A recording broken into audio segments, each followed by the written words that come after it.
তানিয়া, তানিয়া, হ্যাঁ বলো। এই তুমি কি কোথাও 5,000 টাকা রাখছো? 5,000 টাকা? জীবনে যে একটা টাকা আমাকে দেয় না, সে আমাকে জিজ্ঞেস করে আমি কোথাও 5,000 টাকা রাখছি কিনা। সত্যি তুমি 5,000 টাকা রাখো নাই তো?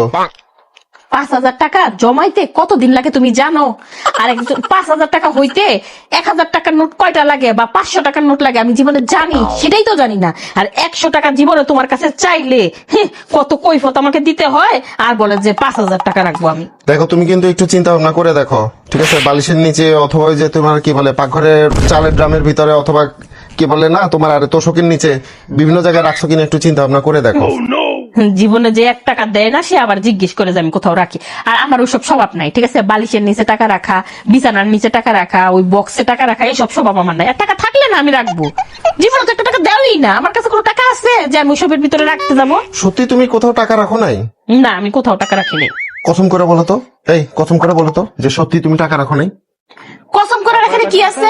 হ্যাঁ, কসম করার কি আছে? যার কাছে কোনো টাকাই নাই, হ্যাঁ, সে আবার টাকা রাখবে কোথায়? আর আমি কসম করেই বলছি, হ্যাঁ, আমি কসম করেই বলতেছি যে আমি কোথাও 5,000 টাকা রাখি নাই। শিওর তো? তুমি কিন্তু কসম করে বলতেছো। হ্যাঁ, তো এখানে কি হইলো? আবার কসম করেই তো বলছি।